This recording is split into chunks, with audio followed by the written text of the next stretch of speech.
Please rise in body or spirit and join me in singing our gathering hymn number 1053 in that little blue book, or it will be up here on the screen momentarily. There it is. How could anyone ever tell you you were anything less than beautiful? How could anyone ever tell you you were less than whole? How could anyone fail to notice that your loving is a miracle? How deeply you're connected to my soul. How could anyone ever tell you you were anything less than beautiful? How could anyone ever tell you you were less than whole? How could anyone fail to notice that your loving is a miracle? How deeply you're connected to my soul.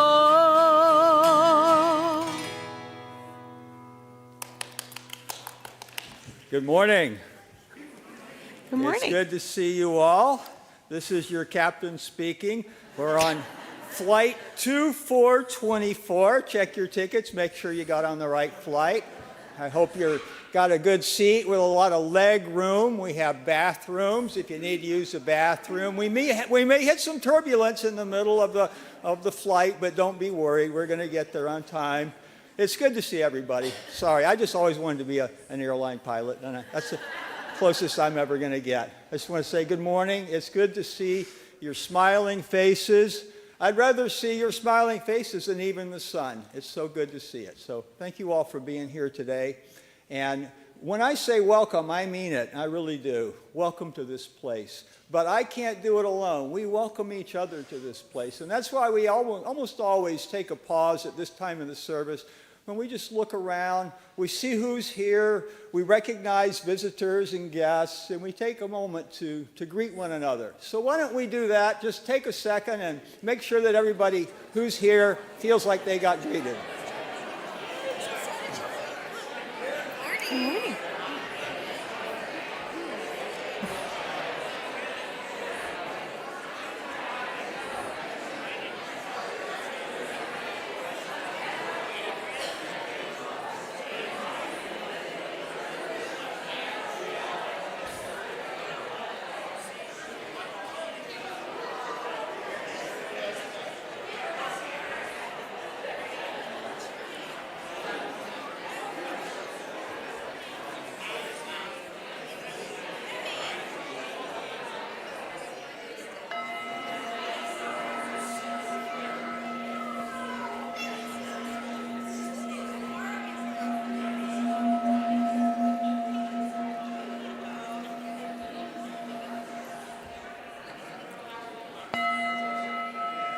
All right, settle down. Yeah. I love it that it's hard for me to calm you down because you're having a good talk. I often get reports from people who say, I came to your congregation or something. It was so friendly. It was so friendly. People were so kind to me. It means so much to me. It means so much to all of us. So thank you for providing a warm welcome to each other, and let's continue on our flight. Thank you. So today we'll learn about two Unitarian leaders who embodied the words in our affirmation. They lived in the 19th century, a century which had its own despairs and its own serious racial and gender injustices. These two individuals paid deep attention to what was going on, and they responded. They made compassion their driving force. 2 centuries later, we are invited to embody that same compassion. I invite you to join me in saying the words of our affirmation. Love is our doctrine, compassion is our way. Here we seek to create a joyful home for free religious exploration. build a community of caring fellowship, nurture the hopes, and serve the needs of our world.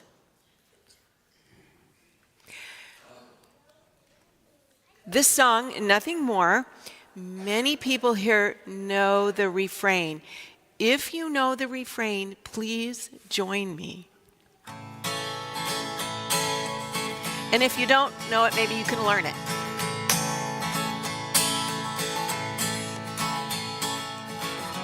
To be whoops, sorry, I'm in the wrong key. We will start again in the right key. That's better. To be humble, to be kind.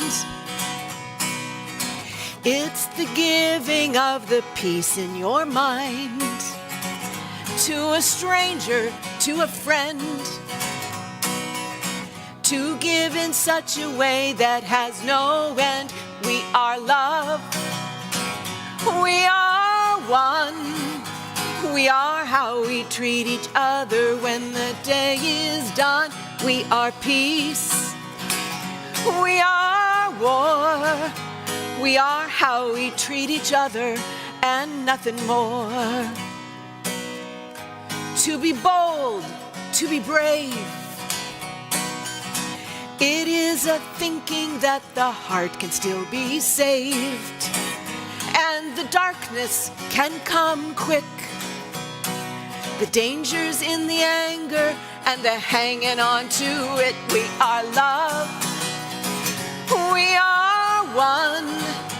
We are how we treat each other when the day is done. We are peace.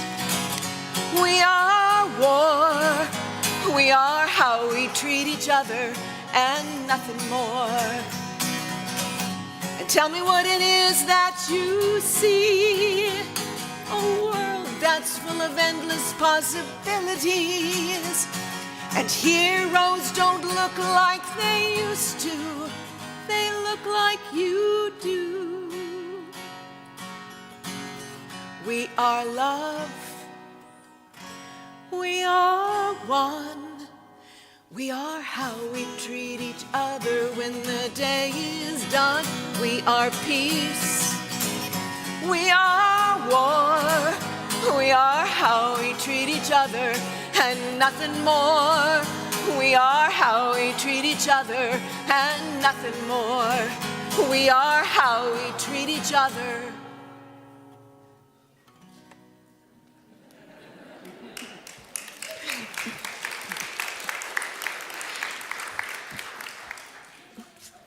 So every Sunday, UU congregations across the world light a chalice.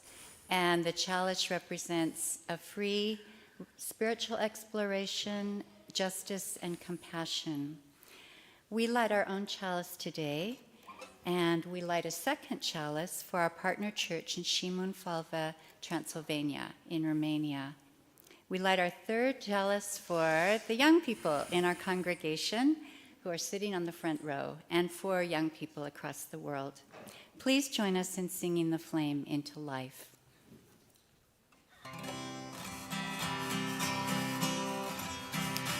Rise up, O flame, by thy light glowing, show to us beauty, vision, and joy.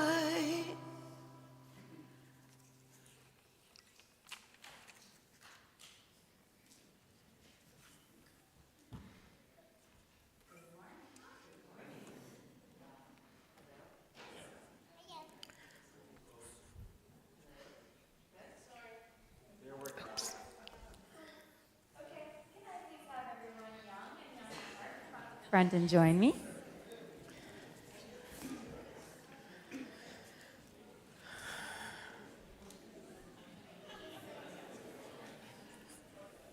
Oh, there's a lot of you today. Thank you so much for coming. Hi, you guys. I'm Annie. Some of you know me, some of you don't. I have a book up here that I am going to read. It is called A is for Activist. Now, this month, do you guys know, who knows what month this is? What month is it? February. Do you guys know what February is? Valentine's Day. February is a time when we get to talk about love a lot. February is also Black History Month. Did you guys know that? So this month we're going to be learning about justice and equity and stuff like that. Does anyone know what an activist is? That's a big word, isn't it? Any ideas? Does somebody want to guess? No guesses? Oh my gosh. Okay. So an activist is somebody that might believe something that they want to be different. So they want to change something. And they'll do things to try to bring about change. And sometimes those are controversial issues. Do you guys know what controversial issues are? Things that people don't always agree on.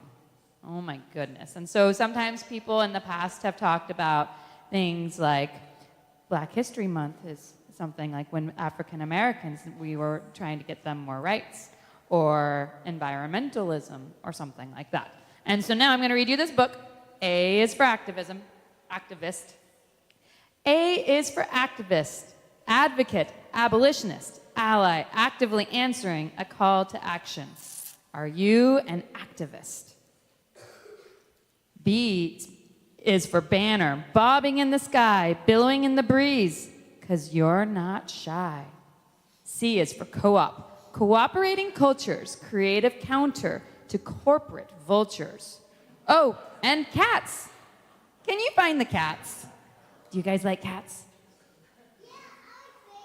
Oh, me too. D, little d, democracy. More than voting, you'll agree. Dictators detest it, donkeys don't get it, but you and me, we demand equality. Equal rights, black, brown, or white, clean and healthy is a right. Every place we live and play, environmental justice is the way. F is for feminist, for fairness in our pay, for freedom to flourish and choose our own way. G is for grassroots, sprouting from below, sharing nutrients and the water's flow. Below the surface, we're all connected, stronger together we grow. H is for healthy food, a human right. Honeydew, jicama, nature's delight. Hummus, hot dogs, Havarti cheese. Hot dogs, yes. Healthy hot dogs, please. And pizza. Indigenous and immigrant, together we stand tall. Our histories are relevant. An injury to one is an injury to all. J is for justice, yay for justice. Jia Jing Jiang, Juanita Hamal, justice for the janitors. Justicia for all. Kings are fine for story time. Knights are fun to play. But when we make decisions, we will choose the people's way. LGBTQ, love who you choose, because love is true. Liberate your notions of limited emotions. Celebrate with pride our links of devotion. M, megaphones, marching, movimiento music. Hip hip hooray, it must be May Day. N is for no, no, no, no. Yes to what we want, no to what must go. No, no, no. Open minds operate best, critical thinking over tests. Wisdom can't be memorized. Educate, agitate, organize. P, peace, march. Protest. Pow, power to the people. Yay. Q is for question, questioning coercion, querying qualities, counter false assertions. Radical Reds, the headline said, ruinous rioters, the rumors spread, rabble rousing, riff raff. Really? S is for sun, solar, soul, superstar, stellar power, fuels all life, not just flowers. Energized homes, cars, and showers. Silly, selfish scoundrels sucking on dinosaur sludge? Boo. Hiss. T is for trans, for trains, tiaras, tulips, tractors, and tigers, too. Trust in the true. The he, she, they, that is you. U is for weekends. U is for workers' rights. Wait, that's not you. That's W. U is for union. Union, yes. V is for Vox. What? Did you say Fox? No, I said Vox. Did you say box? No, Vox. Rocks, blocks, socks? Vox. Vox of the people. Voice of the populi. Better go back to letter D.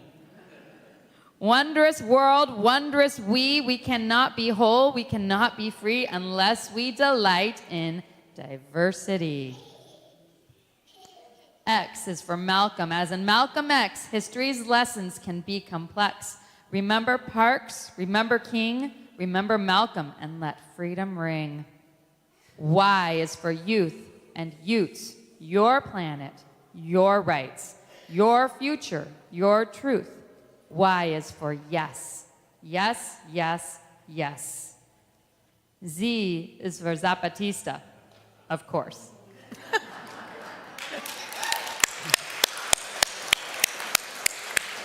And I do have a few birthday cards. So if anyone's birthday is this month, remember you should come the first Sunday of the month, and I'll give out. Is it your birthday? Well, okay, so I have a card for Luca. Is Luca here today? Oh, that's exciting. Jack. And I wasn't sure which Jack this was. There's more than one. So maybe I'll be able to figure that out. Peter. Peter here today? No. Darn it. And Joseph? Or Maya? Is there anyone whose birthday is in February? Your birthday's in February, there you go. February 1st counts. So make sure that you give your birthday to Molly so that I can get it in the computer system correct. Okay. What was that? Awesome. Okay, everyone, very good. With that, we should make the love art. Thank you.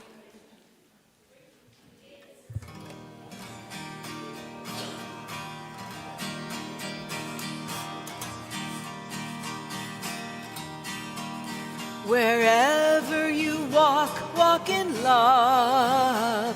Wherever you walk, walk in peace. Wherever you walk, walk in beauty all around you. Our hearts go with you. Wherever you walk, walk in love. Wherever you walk, walk in peace.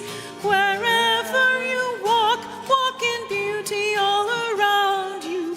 Our hearts go with you.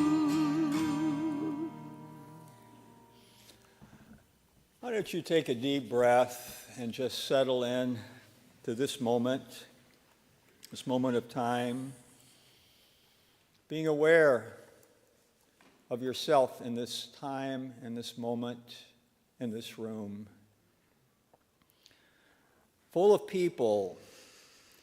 Some of us here are grieving the loss of loved ones. Some of us here are suffering from pain, physical pain. Some of us here are worried, fretful, anxious about the future. Some of us are filled with shame. Some of us have fear in our hearts. Let's be aware of one another. Let's be aware of one another in this room.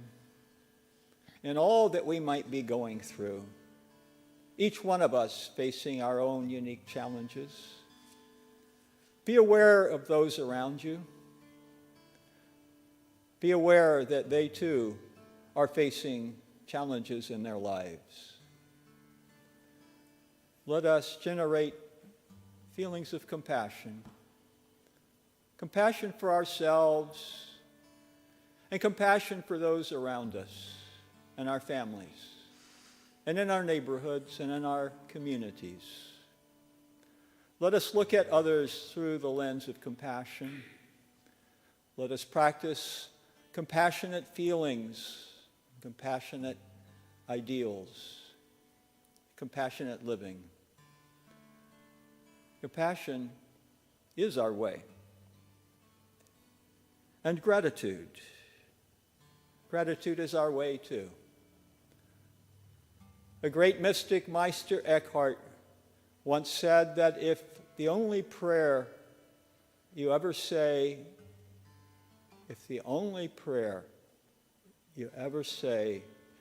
is thank you, that is enough. That is enough.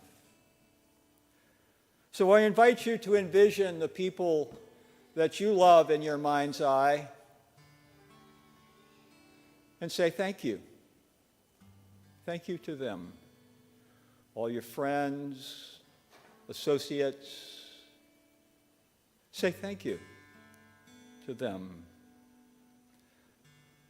Think of this place, this community, all the hard work that goes into making it come together, all the sacrifice to build this place and keep it going. And we say, thank you. And we look at this world in which we live and move, and it's so beautiful. It's so wondrously, miraculously, infinitely beautiful. And we say thank you. We say thank you. We remember compassion and gratitude are our practices. As we practice, so do we become. As we practice, so do we become. Therefore, we practice compassion and gratitude, that we might become compassionate and grateful. May it be so. Amen.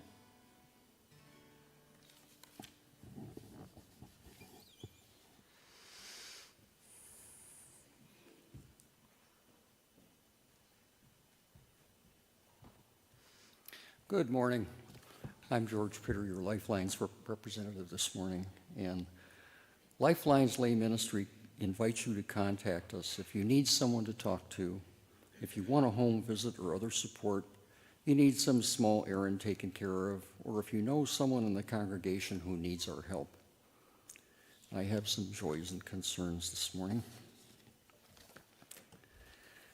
I apologize, I couldn't read the name, but a concern, a passing of a friend, Laura, on Friday.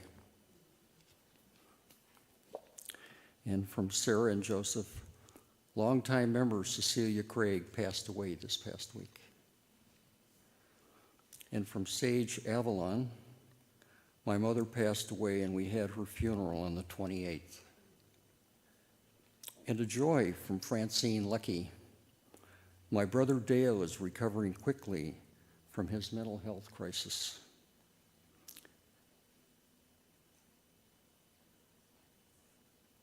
And I'd like to have a candle lit for the joys and concerns that weren't shared this morning. And a reminder that we have pet therapy this morning. One of our hospital superstars is here, Ricky, the golden retriever. So enjoy. Thank you.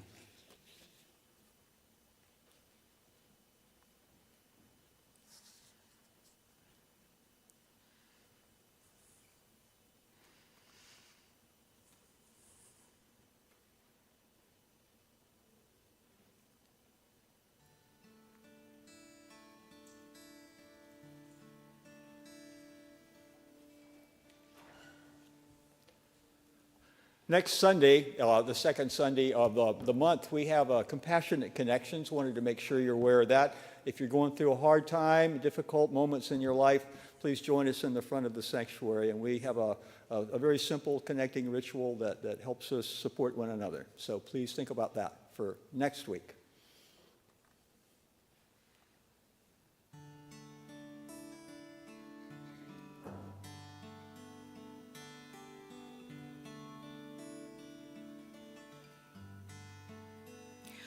I know this rose will open.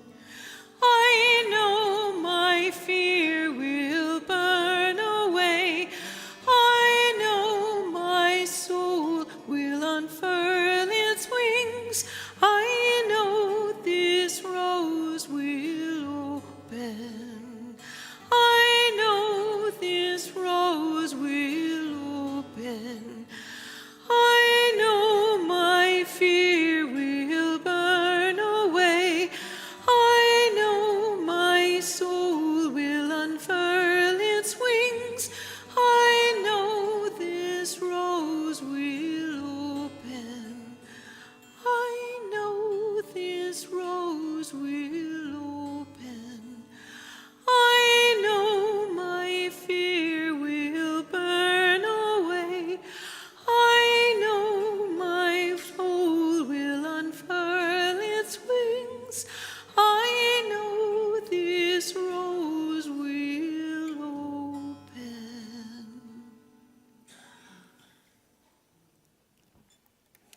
So in his sermon today, Reverend Rick will speak about the Reverend Samuel Joseph May, a Unitarian who became an inspiration for Reverend Rick's own ministry. Reverend May's life overlapped with another Unitarian who was working for the same causes, the end of slavery and women's suffrage. That Unitarian was Frances Watkins Harper. She was born in 1825 to free African American parents, and she became orphaned at age 3 and was forced to leave school early to work as a maid. In spite of that, she became an impassioned activist and an influential orator, and she also risked her life to help slaves escape. Frances wrote, "We are all bound up together in one great bundle of humanity, and society cannot trample upon the weakest of its members without receiving the curse in its own soul. I deem it a privilege to present the Negro not as a mere dependent asking for Northern sympathy or Southern compassion, but as a member of the body politic who has a claim upon the nation for justice, simple justice, which is the right of every race and the rightful claim of every citizen. We need more unselfishness. We need more earnesty and integrity. We need men and women who are ready and willing to lay time, talent, and money on the altar of universal freedom.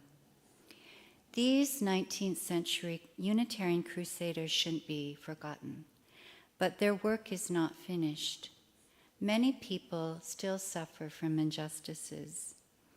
There are those in our congregation, on the social justice team, on the microfinance team, and many, many, many of you who have taken up this fight and dedicated yourselves to helping create a world that is fair for everyone and a world that is a good and gentle place. Thank you for your work.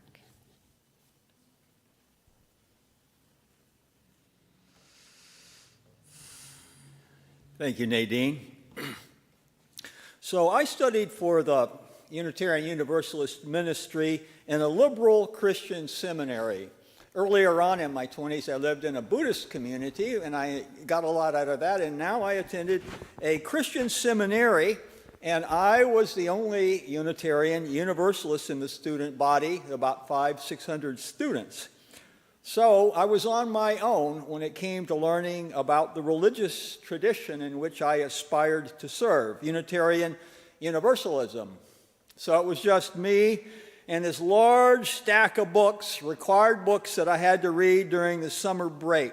Good and thoughtful books by serious scholars, but they were not exactly page turners. Oftentimes, I found myself slogging through the bogs of boredom. Just turn the page. I mean, boring books. Reading them in the summertime, too, when everybody else is out playing. So I learned about ancient theological controversies that I was supposed to know about, but which they seemed really quite remote from my own personal quest for meaning. Yet I read on with a sense of yearning. I was looking for something. I couldn't have said exactly what it was. Grateful as I was for the ideas of these brave and brilliant thinkers, admirable figures who laid the foundations of our free faith tradition, this kind of endless reflection upon abstract theological matters was thin gruel for my hungry soul. And then one evening, my eyes suddenly came upon a few brief paragraphs, just a few brief paragraphs about a 19th century American Unitarian minister I'd never heard of. But there was something about this brief account that just really grabbed me. It became kind of an encounter.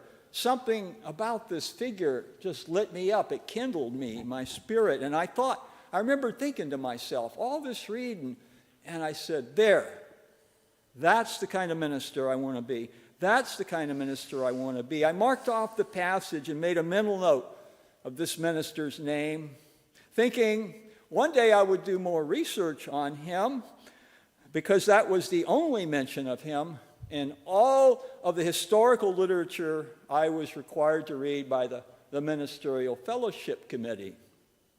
But before I had the chance to do any of this research came the daunting day when I had my appointment with the Ministerial Fellowship Committee. It was that group of people who were empowered to decide my vocational fate, depending on how well I preached my 10-minute sermon and answered their probing questions during my appointed interview in Berkeley. They would either welcome me into the Unitarian Universalist ministry, and this was at the end of your studies too, or they would tell me, sorry, the past 3.5 years of your life have been misspent. Go find some other calling. So, was I nervous? Yeah. This was a high-wire, high-pressure moment. Would I choke and fail? As I was pretty sure I would. I just can't handle pressure, you know. Or would it go better than this dire narrative that my fears were conjuring up in my worried mind in the late hours of the night? How would it go? Well, the first came to the interview, February 1986, and the first substantive question that came to me came from the chair of the committee. It was the Reverend Nick Cardell, who I did not know from Adam. And he asked me, who is your favorite figure in our movement's history, the one who most inspires you? Now, I'm sure that there was a top 10 list of favorite UU historical figures that students in those days typically resorted to when they were asked this predictable question that I did not anticipate at all. Every student had the list. They're going to ask you this question. But since I didn't go to UU school, I didn't get with other UU students to prepare for this encounter, and I was just walking in blindly. And I said, my favorite person, and, I think I was really ready to go with this one.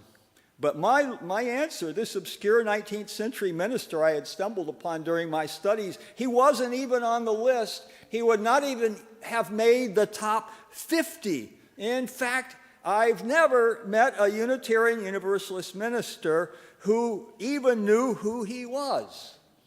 until I told them about him. And when I gave my answer, Reverend Nick Cardell appeared stunned, and then he narrowed his eyes and he asked me, "Did you just say Samuel Joseph May is your favorite figure?"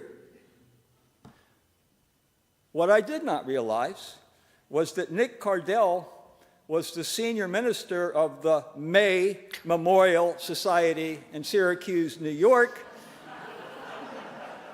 named after the figure I had just named, and Samuel May was Nick Cardell's favorite UU. He liked my choice.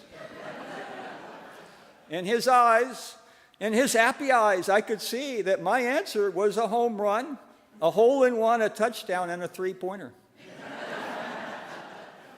We were off to a good start.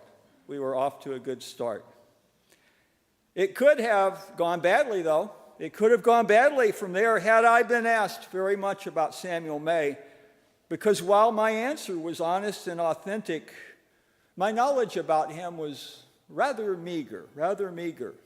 You know, this was in the days before online Google searches, and you actually had to search through the library stacks and do research, and you'd be lucky if you ever found anything.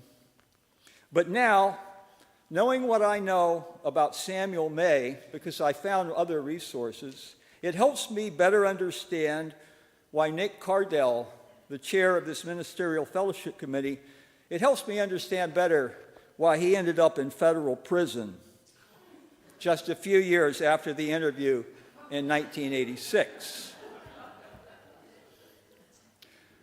When Nick was a very young man, he fought in World War II at the Battle of the Bulge. Imagine being on the ground, the Battle of the Bulge, and you're fighting the enemy.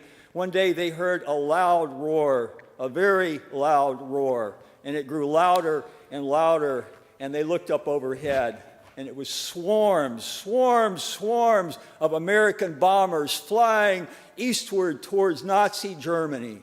Can you imagine what a sight that must have been for the soldiers on the ground? And they roared and they cheered as they saw these bombers flying overhead, because they knew that they were going to kill the enemy. And Nick cheered along with all that, all the other Allied soldiers, because the days of the Nazis were nearly over. But not before Nick became a POW of the Germans.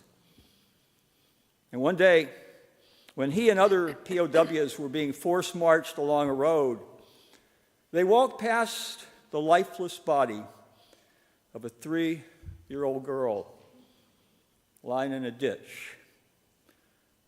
She had been killed by Allied bombing.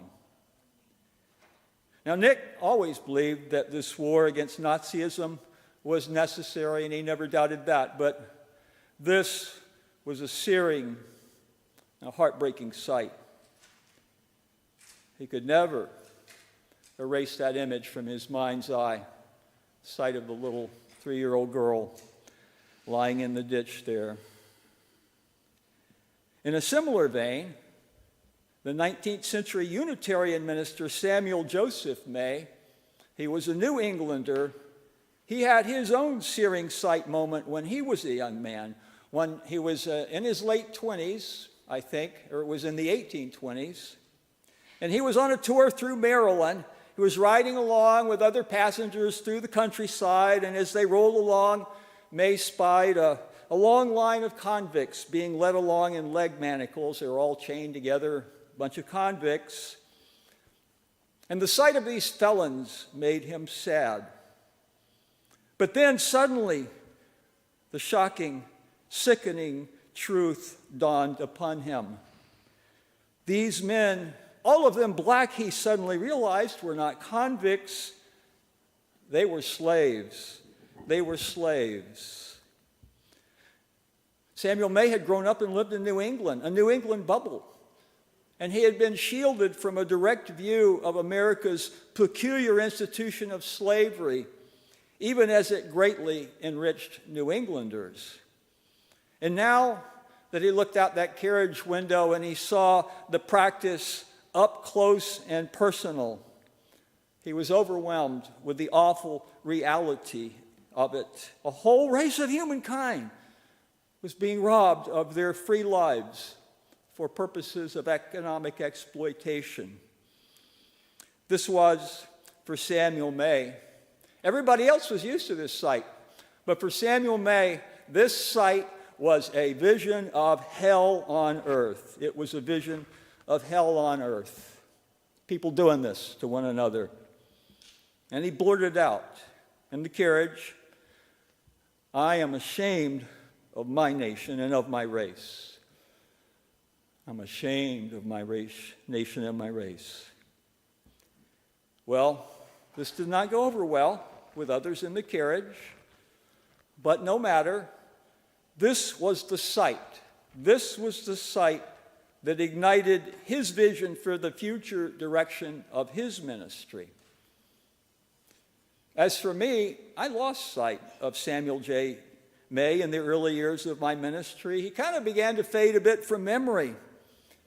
And then one day, walking through the stacks at Claremont School of Theology in Southern California, I did some studies there in my first ministry. It wasn't far from my congregation, Emerson Unitarian Church in Canoga Park, California. I was just walking through the stacks, and suddenly the title of the spine on one book caught my eye. It was The Life of Samuel J. May. It was a very old book, printed in the late 19th century, just after the Civil War. What was it doing here in the stacks of a Methodist theology school? I did not know, but I checked it out. I'm surprised it was in the stacks. It was such an old book. But this was what I needed. This delightful book was the key. I needed to enter this world, his world, Samuel May's world, and learn about his amazing life and ministry. And now I have access to a vast trove of resources online, especially at Cornell University, where May's papers are kept. Just an amazing amount of materials out there now. But this book was what I needed to get me started.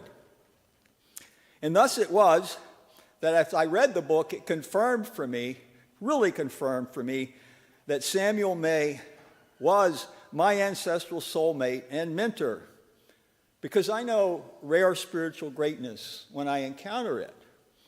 That's why I have preached sermons about Samuel May in California and Oregon and Washington and Massachusetts and in Maryland. I've tried to get the word out. I've sent copies of his biography to the president of the UUO Association. I've given copies of his biography to my colleagues in the ministry.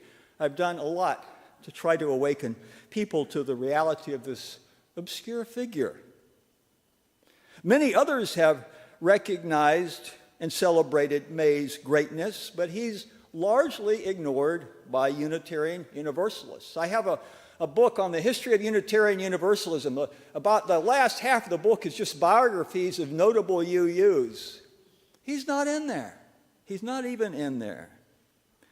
And this is such lamentable ignorance, because it's important, to me at least, to have those actual role models who wake me up to life's greatest potential and promise, who uplift and challenge me by their example.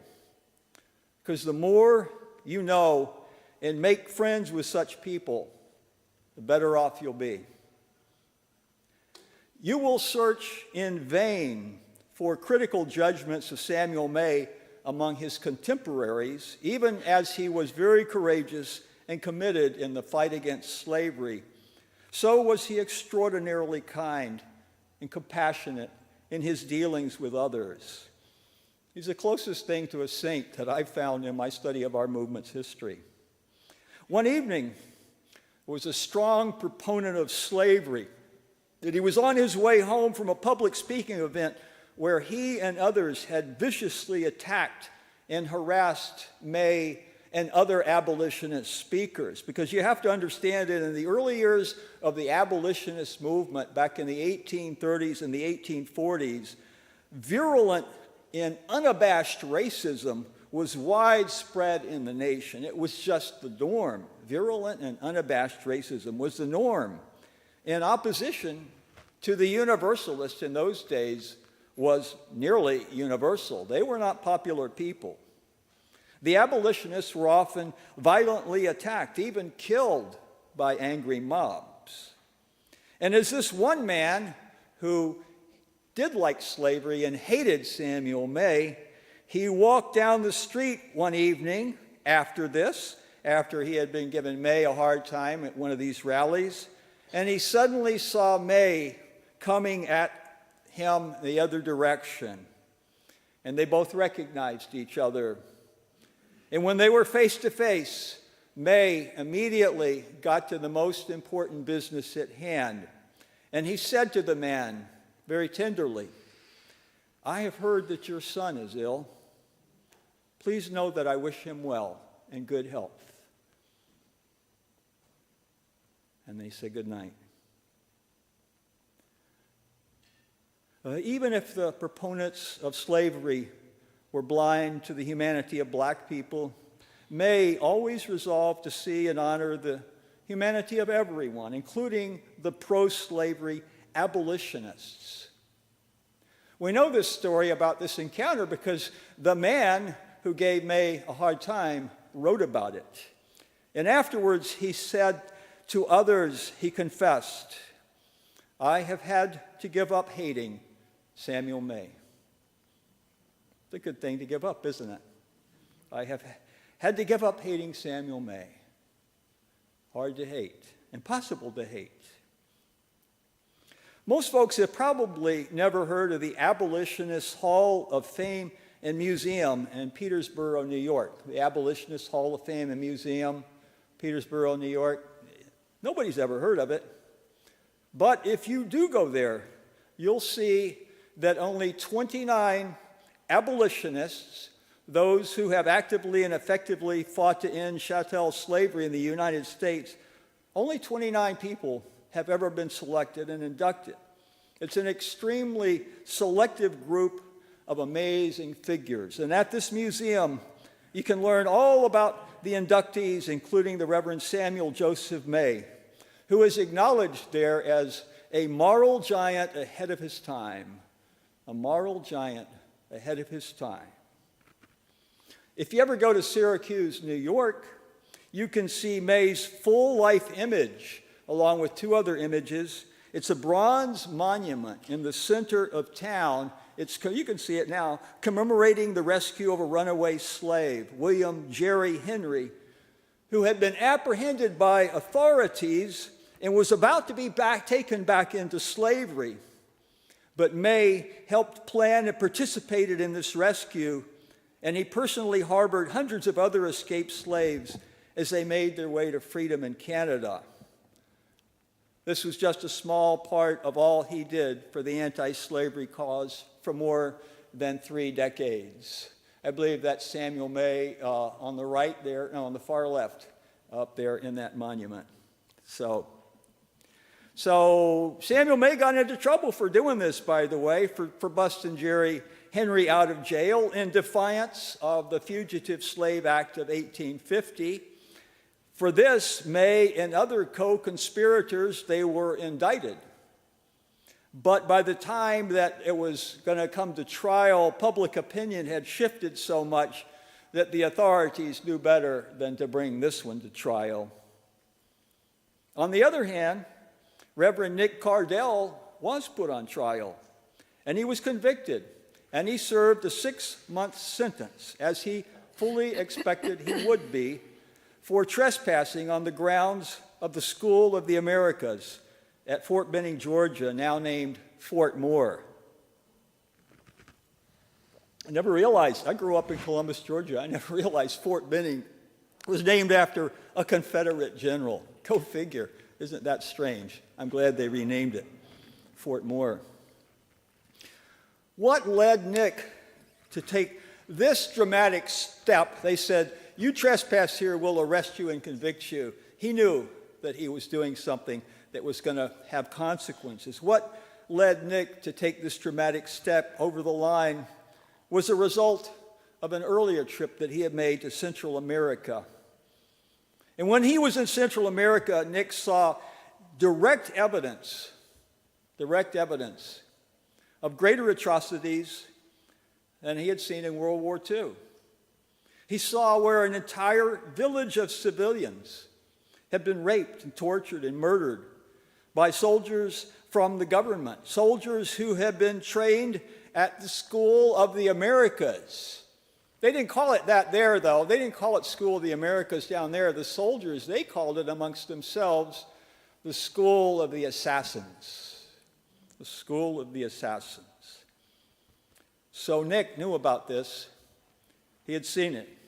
Just like he had seen a little girl lying in a ditch, her dead body. And so he felt compelled to put a stop to our government's role in all of this madness.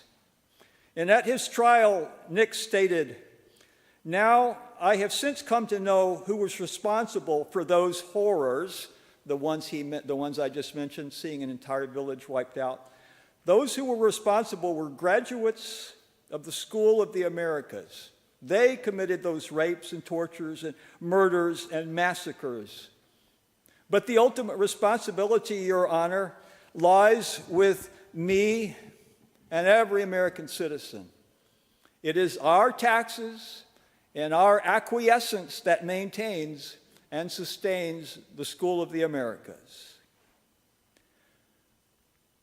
When Nick Cardell took this dramatic step of protest, I also know that one essential motivating force for him was the example, the spirit of Samuel J. May, who Nick Cardell knew well and admired.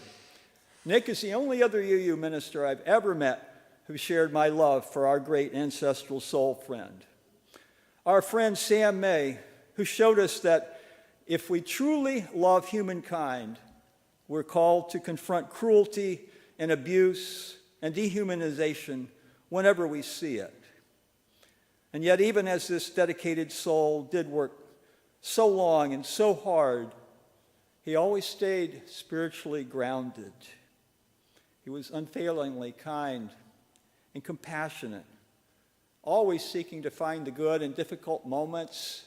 When the abolitionists fought amongst themselves bitterly and split up into different sections, different parties advocating for the abolition of slavery, it was Samuel May who kept in contact and good communication with the rival parties. He was always going to stay there for you and with you and try to work it out. Samuel May, who was so shocked to discover the reality of slavery as a young man, he lived to see slavery abolished in America. And when he died in 1871, a great many people from across the theological spectrum gathered to mourn his passing, commemorate his life, and for some, to speculate on his afterlife. A leading Catholic priest at the service was heard to say that if the Unitarian Sam May, who had showed his profound love for humankind in so many countless ways, if he didn't get into heaven, then nobody was going to get into heaven. And this was coming from the Catholic priest. As for me, May reminds me that we shouldn't be so concerned about getting into heaven as we are concerned about putting an end to hells on earth, however we can. Abstract ideals, they're great. But unless I have seen or known of others who have lived them out, who embodied them in thought, word, and deed, then I don't know how to do it. I can't do it myself. When you have not seen these sacred values come to life in the life of others, you might doubt that it is possible. Yet when you have seen such spiritual beauty come to life in others, you will realize that the possibilities are endless for a love that is boundless. The possibilities are endless for a love that is boundless. Would you join me in a period of prayerful reflection? Each of us in our own lives walks a path where we encounter many situations. We see loneliness, we see sorrow, we see hardship. We have opportunities in our lives to bring heaven to other people with our smile, with our love, with our caring, with our humor, with our presence. May each one of us be mindful of the capacity we have to bring light and love into this world through our daily interactions. Be aware of the great power that you have. Be aware of the great love that lies in your heart, the boundless love for all beings. May that love awaken. May that love awaken and guide you day by day. Boundless compassion and love for all people. May it be so. Amen.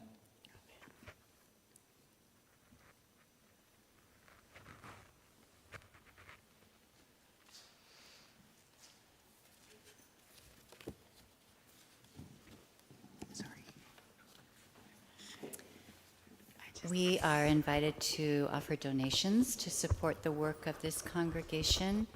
Your gift is needed and deeply appreciated. In addition, we offer monetary support to local organizations through our Share the Plate program.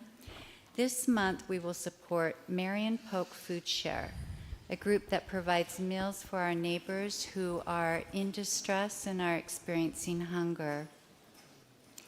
The Food Share provides food for 40,000 people in our community, and almost half of those are children. Almost 20,000 children in our community are going hungry. You can also help the Marion Polk Food Share by giving food. We collect food items each Sunday in the little red wagon that is here in front of the sanctuary, and that's in the foyer as you come in. No one in our community should go hungry.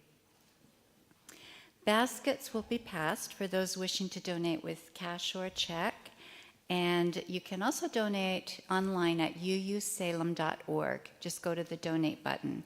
And if you have an order of service, there's also a QR code. You can scan that, and it will take you right to a place where you can donate. Thank you so much for your generous support.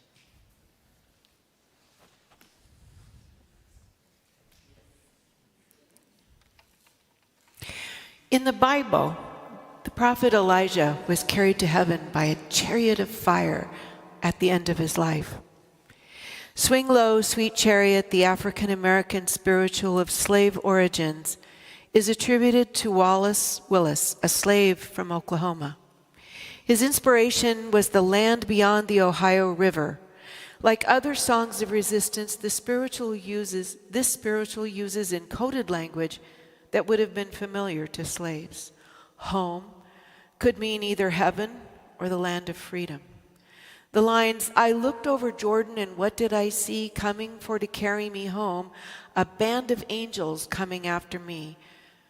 This refers to the town of Ripley, Ohio, which was a station on the Underground Railroad. The town is located on a hill across the Ohio River, a difficult point of the journey to freedom. At this juncture, the fugitive slaves had to wait for helpers to arrive before they could continue. In sharing this song, we honor the struggle the slaves faced in seeking freedom. Swing low, sweet chariot, coming for to carry me home.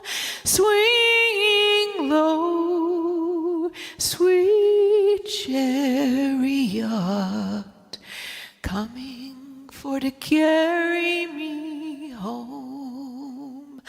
I looked over Jordan, and what did I see?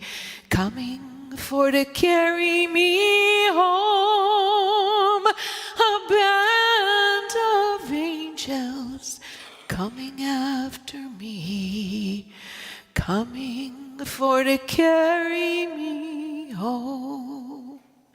Swing low, sweet chariot, coming for to carry me home. Swing low, sweet chariot, coming for to carry me home. If you get there before I do, coming for to carry me home, tell all my friends I'm a-coming there too, coming for to carry me home. Swing low, sweet chariot, coming for to carry me home. Swing low, sweet chariot,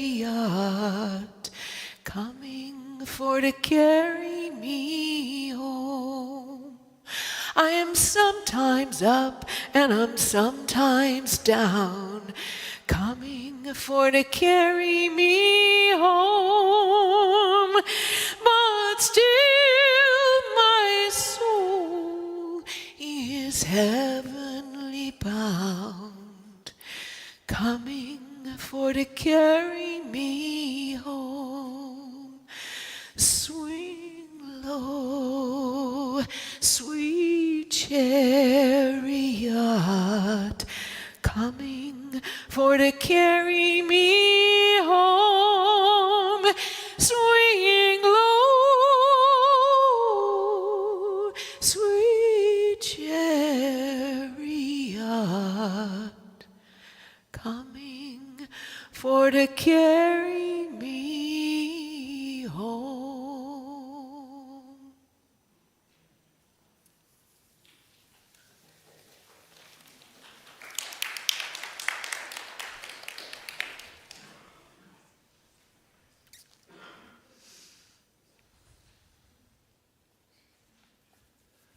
We have some marvelous, we call them homilists in our congregation, marvelous homilists who have been trained and we're doing another class right now to deliver messages from the pulpit. And Gloria Holland's going to be up next Sunday. You here now, Gloria? There you are. Yeah. Come listen to Gloria speak from the pulpit next Sunday. Please do. And join us in community there. I have a couple of other announcements if we're going to flip them over to see what's next Sunday. If you would like to get on our newsletter mailing list, you can see how to do that. So that's easy enough to do. So that one's taken care of. But I wanted to let you know about there. Here we are, this Mardi Gras Masquerade Ball next Saturday night. It's coming up. That's sneaking up on us. That's going to be so much fun. Show, music, dance. Please buy a ticket. Please put that on your social calendar. It's going to be a lot of fun. Next fundraiser put on by our Board of Trustees next Saturday. And are there any more slides to show?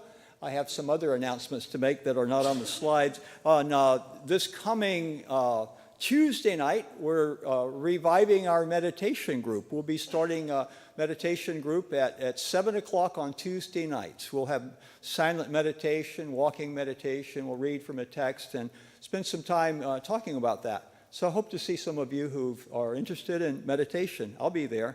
Hope you're there too.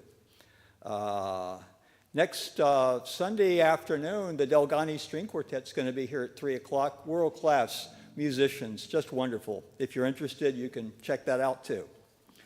I think that's it. I think that's it for the announcements. Thank you. As we light our social justice and service candle, may we acknowledge our interdependence. And as we extinguish the chalices, let us remember to continue in the light of kindness. May simple kindness lead us in everything we do.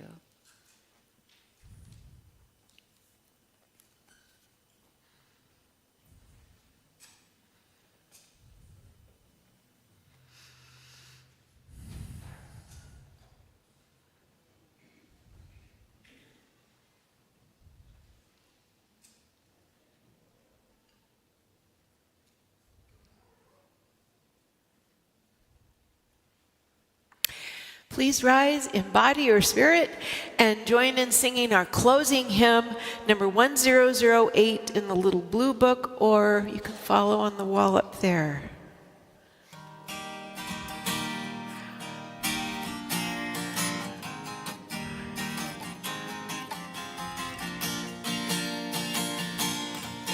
When our heart is in a holy place, when our heart is in a holy place, we are blessed with love and amazing grace. When our heart is in a holy place, when we trust the wisdom in each of us, every color, every creed and kind, and we see our faces in each other's eyes, then our heart is in a holy place. When our heart is in a holy place, when our heart is in a holy place, we are blessed with love and amazing grace. When our heart is in a holy place, when we tell our story from deep inside, and we listen with a loving mind, and we hear our voices in each other's words, then our heart is in a holy place. When our heart is in a holy place, when our heart is in a holy place, we are blessed with love and amazing grace. When our heart is in a holy place, when we share the silence of sacred space, and the God of our heart stirs within, and we feel the power of each other's faith, then our heart is in a holy place. When our heart is in a holy place, when our heart is in a holy place, we are blessed with love and amazing grace. When our heart is in a holy place, when our heart is in a holy place. So all of these people right here have achieved enlightenment today. Thanks for your patience with all the light from the chalice. The truly enlightened right there. We're so happy that you've all joined us today, whether you've come in person or whether you've come online. And we especially welcome anyone who is a visitor for the first time or who is new. We would love to get to meet you and know you. So we meet for coffee right back through the double doors, and please join us. May we go in peace, may we go in simple kindness, and may we be well. Please join hands if you are comfortable while we recite our closing words. May faith in the Spirit of life, hope for the community of earth, and love for the sacred in one another be ours now and in all the days to come.